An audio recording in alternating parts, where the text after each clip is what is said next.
What's up, my dudes? We have the 2019 San Diego Supercross Motor Race recap. Let's get on this good old setup here. And okay, sorry, boy, a little out of breath. Just ran in here to make this video right quick. So yeah, basically, got a donation from my good old buddy, old pal Checkers, or aka Chris Riesenberg. He donated $1, which now puts his total to, I think, $36. He was at $35. He used to be my top donator for the longest time, and then somebody out donated him and passed him by like, I think, like 3 cents or something like that. So now here he's donated again. And now he's back at top donator. So, yeah, Chris Riesenberg, please keep doing that because I'm just making more and more money. So it just cracks me up, dude, because, like, not only do you get donations from your fans on YouTube, but you get donations from people that are kind of trying to troll you. You get donations from haters because they're trying to leave some stupid message and be like, oh, he's got to read this out loud and all this stuff. Or they think that donating and being on your top donator list will, like, you know, like it's making me mad or something. Like, damn it, like this dude I don't really like, I'm going to have to put him on the top donator list. But in all reality, I don't give a shit. Like, dude, I'll put you on the top donator list. I don't care if you're my most worst enemy or arch enemy or whatever. I'm making money off of your ass. And that's the whole funny part and irony about it is the haters that donate, it's like they think they're getting at me in some kind of way for having to put them as the top donator or read their message. But the fact of the matter is they're just sending me money. Like, I'll take your money, dog. I'll put your name on the top donator list. I'll take your money for that. Like, shit.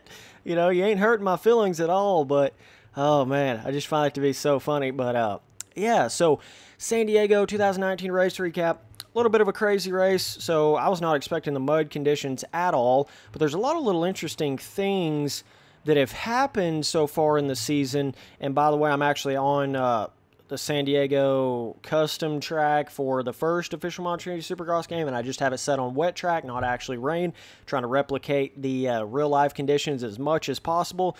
Pretty bizarre how the track actually ended up developing. I think it was a lot more fun to watch when in like the heat races and stuff like that, because they could still jump the main triples and the finish line jump because the track was just soaked. I'm talking like water puddle after water puddle. That goddamn start straight, dude. Holy shit.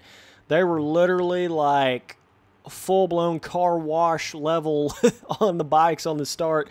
That was just crazy, like hydroplane level, no joke, on the start. And then the puddle, like there was a part on the track where they go back over the start. It's right up here, actually. And that was a puddle. And so basically every lap they had to go through that. It's like right here in this spot. It was crazy. Crazy night of racing. So, like the heat races, they still were somewhat jumping stuff because the track still had that wet slickness to it. But then it quit raining, so then it got all that thick. You know how it does in real life racing sometimes in the mud. Like if it ever quits raining, then it actually makes the track worse or slower, whatever you want to call it. You know, it actually gets a lot thicker dirt. Like, because if the rain keeps on it, then it kind of keeps that slickness to it where it doesn't build such a friction. Like the mud doesn't stick to your bike as easily, so you don't have all that extra weight. Just kind of like slips off your bike from it being so wet. Even though the track is slicker when it's like that, you can feel like you can do more on the track. But when it gets where it's like rained a shitload and then it just quits raining, everything kind of starts drying a little bit. That's when it's like just a total shit show and a half, you know, because you can't even hardly go anywhere. The ruts start getting deep, start getting bigger. So it was a crazy night of racing. The 250 class, Cianciarulo, whole shot, led, I guess, every lap, I think, and actually won the race, so that was cool. Nice to see him get that going for himself. It was weird. Nichols he was up in there a little bit and then wrecked like first corner, or not first corner, but first lap, kind of slid a little bit somewhere. Meckerath, I think he had a crash in the first corner. He had to catch from all the way back in the back, all the way up to fourth. That was kind of your title contenders. I think, let's see, damn, Nichols, he just like slowly kind of fell back, you know, wrecked, fell back, and then I think he might have wrecked 2 or 3 times or something, and then caught back up a little bit. I think he might have finished like the like maybe 11th, 12th or something like that, and then McElrath finished like 4th or something, and then it was kind of where I don't really know what happened to Ferrandis. He was doing really good. He was in like 2nd or 3rd, and then something happened on the last lap with his bike, and he ended up like 7th or something like that. So Cinderella is now in the points lead on the 250s, but yeah, it's pretty much what went down with that. So on the 450s, I wanted to get in here and talk about this specifically in this video a lot more because it's interesting how Tomac is starting to pour it on them now. And I've been predicting this for like a couple races now. You guys know how Tomac, he just didn't seem like himself at the beginning. And a lot of us were kind of scratching our heads at why that was. Like, why is Tomac looking like this? Like, I've never seen Tomac just especially not in the past, like, 3 or 4 years, just take a 5th or just like take a 6th or whatever, or a 4th. Like, he's going for it. He never rides that super consistent kind of way. And I was thinking in my head, like, oh, maybe he's finally just figured it out. Maybe he's just trying to slowly work his way through the championship or whatever. But I actually don't think that's really the case. So if you guys watch the Whiskey Throttle podcast, or I mean, whatever you want to call it, a show. They got a YouTube channel. It's got Grant Langston and damn, what's that other dude's name? David Pingree on it, right? You guys might have seen that. Some of you guys might have seen that. Some of you guys might have not have seen that. But anyways, they do like cool episodes where they bring some of the dudes in the motocross industry in there and talk to them. So they've had like, Jeff Emig on there, Roger DeCoster, some of those guys. So they actually had Tomac on there on a recent episode. And he actually, I don't know if this is the first place he said this. Pretty sure it is, because he was saying like, hey, I'm going to break the news right here on this Whiskey Throttle show. But he basically said he tweaked his back in the offseason like really close to A1. That's what Eli Tomac said on that. Some of you guys may not even know that information. I know I didn't know it before seeing it on that Whiskey Throttle show. So he actually tweaked his back, he says, and he only had 3 days on the actual bike or something around there before A1. 3 days. He said he was out for like 2 or 3 weeks and then got back on it for like 3 days right before A1. So that kind of explains the whole why Eli Tomac's kind of been riding like a Dungy for the past, 4 or 5 races or 4 races, and now he's kind of starting to pick it back up. I think it's not only like figuring out the new bike a little bit better, but it's also he's getting back just more so in his zone on the bike after being out for like 2 or 3 weeks right before the season started. So he was kind of keeping that under wraps, not really wanting to tell anybody about it, but he let that kind of slip on the Whiskey Throttle show there. So yeah, that's what's been going on with Tomac. So I think you're going to start seeing him really turning the gas on here soon, and I think it's a blessing in disguise for him, because 9 times out of 10, Eli Tomac come out banging, and he'll have some kind of wreck in the first couple races. But now it's sort of allowed him to come into it easy, not have to ride over his head, not have to ride too hard, just take a 4th, take a 5th, whatever. Like, we haven't had a whole lot of time on the bike, right? It's kind of what he was thinking. And now he's just kind of had these steady results, nothing crazy, no wins. He got a win in that one Triple Crown last main event of that, but not the overall. And then now it's like he's starting to pour it on, and he's right there in the points, and now he's going to start clicking these wins off. Damn, Tomac may win the title now, boys. I don't know.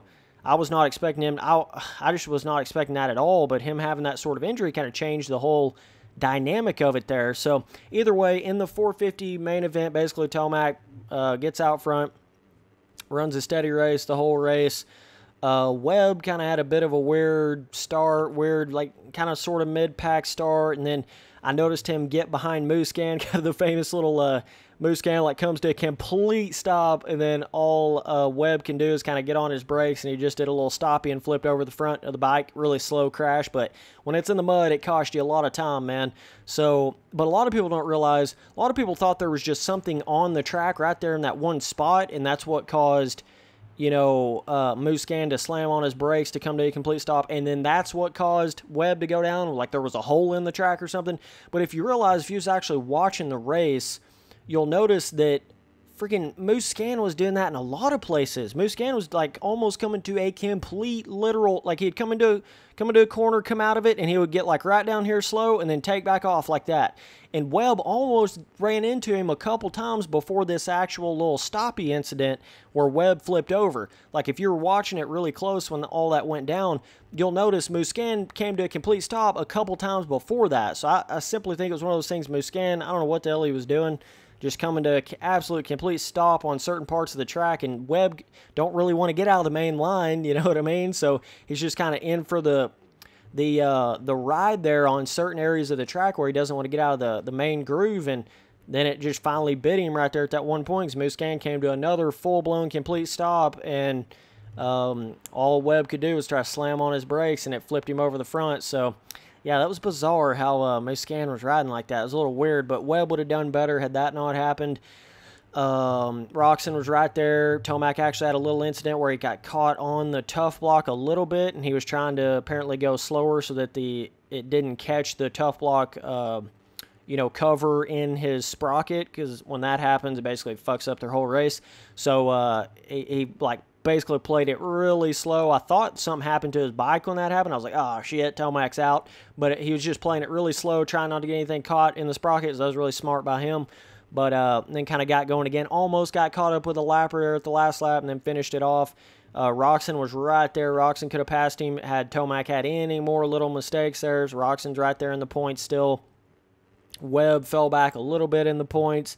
And let's see, Barsha, where the hell was he at? It seems like I can't remember where the hell Barsha was. Had a couple too many Millers last night. Damn, I'm trying to think of some other guys. Reed was looking maybe a little better in the mud. I don't really know. They weren't jumping a whole lot once it got to the main event time, and of course they cut down the time. So they went from like being 20 minutes to 15 minutes in the 450 class, and went from 15 to 10 minutes on the 250 class. So the 250 points now is like shook up. So it was like everybody within 5 points in the top 4, and now it's like Cincerillo's got it, and then one of the other dudes is like 8 points back, and then everybody's even further back than that now, so that's a little more scattered out. And I think the 450 is probably a little bit more scattered out now too, so I think Tomac's got the points lead because of that win, and Webb being a little further back, he did have the points lead. So it'll be interesting to see how Webb bounces back after this weird mud race, and kind of what that does to his overall confidence. He definitely had some rolling there after those 2 wins, or just after the first win, really, and then he's kind of, once you get the red plate, I feel like you all of a sudden think that you can do it, like even if you really couldn't, like it just kind of gives you that motivation and stuff like that. So it'll be interesting to see how the rest of the season pans out. It's definitely looking good. I feel like I'm forgetting somebody. Savachi, did he get a pretty good start in the main event? I feel like he got like a second place start or something. I could be wrong on that.